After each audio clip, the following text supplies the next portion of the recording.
Someone has seen to it that the snowshoes, they are beyond repair, and now quite useless. Mademoiselle, the battery, it will not last forever. Turn off the radio to conserve the power. Even after a rescue train arrives, that avalanche will take some time to dig through. Mademoiselle, observe. The lid, it is secured with 4 nails. I am afraid something more substantial must be found to open this crate. The door is much too sturdy for such methods. The train's baggage and freight manifest. This crate looks like it was once secured with a padlock. It's empty now. These goods are being shipped. They do not belong to anyone currently on the train. These items do not belong to any of the passengers. I will not compromise the train company's reputation by disturbing them without a good reason. This contains nothing that would be of use to me. These cases contain food for our journey.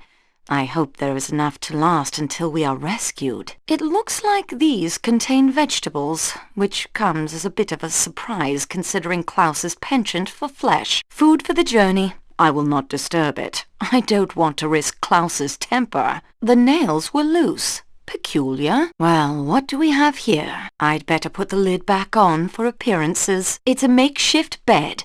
But who could possibly be using it? It looks like someone had a meal here recently. Crime et punition. Géographie européenne. Introduction à la science. Interesting selection. I've heard of this honey. It's reported to be quite good. The spout fits perfectly. The valve prevents it from pouring until turned. This spout fits just as well as the first. I filled the tumbler with vinegar. I filled the tumbler with olive oil. I can't take that now. Vinegar would spill all over the place. I can't take that now. Olive oil would run all over the floor. I don't need any more vinegar. I don't need any more olive oil. Salonika olive oil. A keg of Greece's finest. A keg of white wine vinegar. Belgrade. This will be a brief stop to take on supplies, mail, and to add the Athens-Paris coach.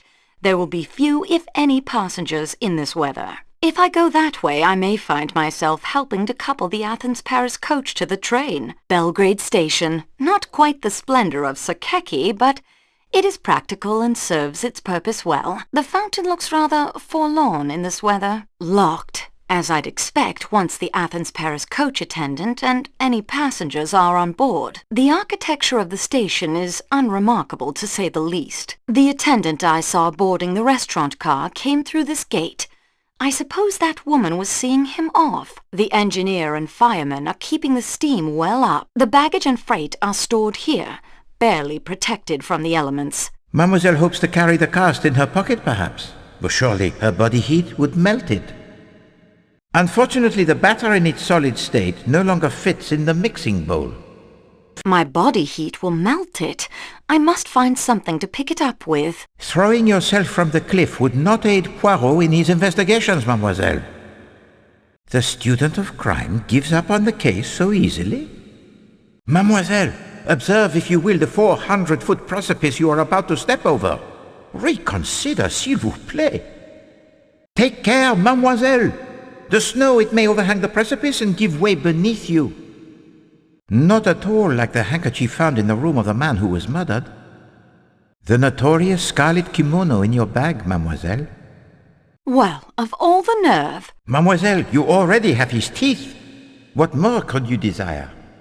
Ah, a single pipe smoker aboard, and all roads lead to him. This looks like a dead end. Those clouds look ominous. So many paths. It would be easy for me to get lost out here. The view from here is breathtaking. I'm not sure what I expect to find wandering around out here. Miles from civilization.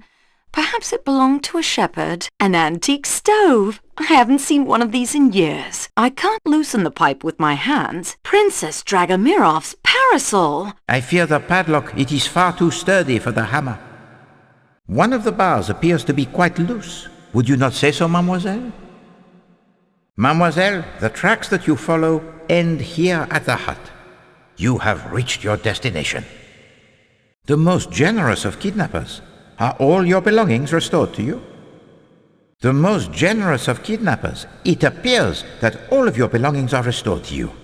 Mais non, the key to the security room of the baggage car is missing. What is this?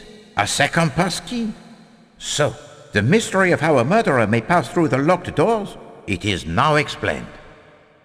It is secured somehow on the outside.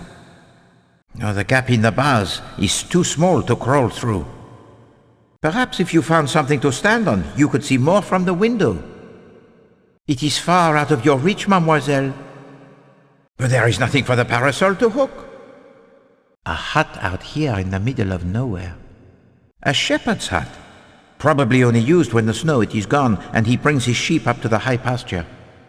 Sterling silver, of course. It looks delicious, if a bit on the heavy side. An empty bottle of olive oil, and one that looks like it contained vinegar. Loaves of bread. They smell lovely. I believe they are sacks of flour, good for thickening sauces.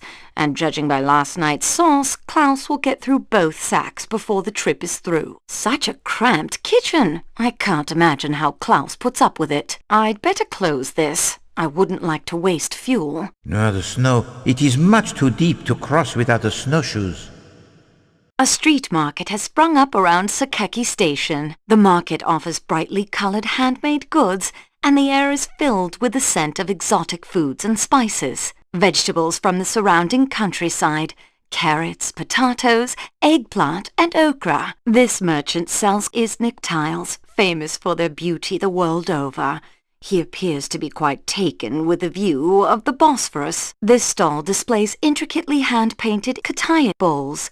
The merchant seems to be watching the man next to me closely. This cart is piled with sacks of lentils, bulgur wheat, couscous, and chickpeas. The Bosphorus, one of the great waterways of the Orient. Barrels of olive oil, molasses, and fruit preserves. This stall sells knives and cutlery of all kinds, even razor-sharp scimitars, fine hand-woven carpets and rugs.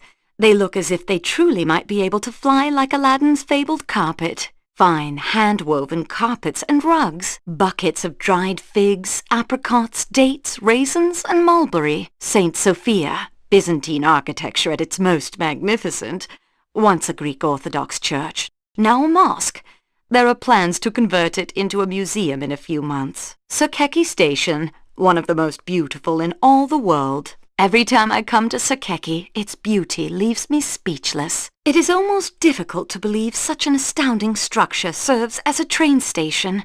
The Gare du Nord pales in comparison. Furniture and household goods, all handmade with outstanding Turkish craftsmanship. Pottery and artifacts from Mesopotamia to India and beyond, although I've heard some objects are made by the school locally and sold to the tourists as genuine treasures. Pottery and artifacts, some of questionable origin. Boxes of tea from Turkey and Ceylon, herbal teas and thick, dark Turkish coffee. Suchet Station's main entrance.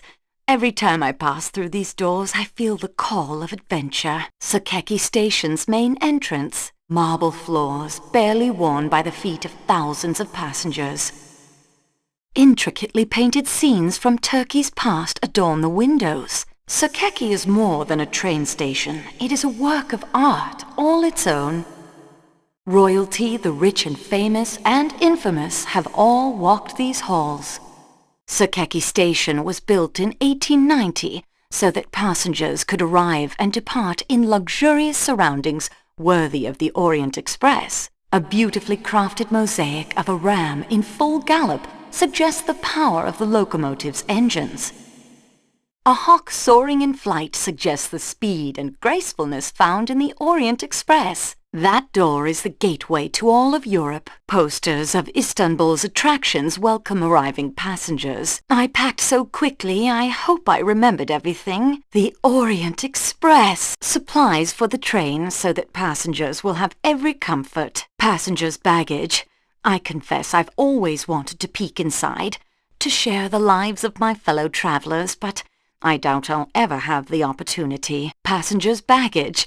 I wonder what secrets it contains. The Calais coach. This sleeping car will carry passengers in pampered luxury to Calais, France, where they will embark to England. I'm sure he won't mind if I just borrow this for a moment. I need to remember to return this. Well, I'll just borrow this, but I must return it promptly. I do not have time to browse. I must get to the station. Antoinette, you cannot steal the poor merchant's wares. What am I thinking? I cannot simply walk off with someone else's property. A fine way to start out an adventure, stealing from innocent people. That isn't quite what I'm looking for. The merchant is watching that man quite intently. What is that goat eating? I'm not sure what those boxes contain. I'm not sure what those crates contain. There must be grain in that sack. There. None the wiser. There. No harm done. Something belongs here. I, of course, know what. A word of caution, mademoiselle. The tracks, they are certainly easy to follow now, but the weather, it remains uncertain. Snow and wind could erase those tracks in a few seconds. How will you find your way back to the train? If it were Hercule Poirot, he should find a more permanent way to mark the trail. The Athens-Paris coach. All looks to be in order from out here. The restaurant car. I can smell roasting meat from here. The Calais coach. With the exception of the one window, it looks quite normal, although recent events suggest otherwise. All these doors are locked, as per Monsieur Poirot's instructions. The woods look menacing and dangerous. No, there is not much you can do to the tree with your hands, I think. This wash basin is shared by the two connecting rooms, every need provided for. Remember, mademoiselle, you are the intruder here, not the wolf. It is senseless to harm the creature. The gunshot seems to have frightened him off.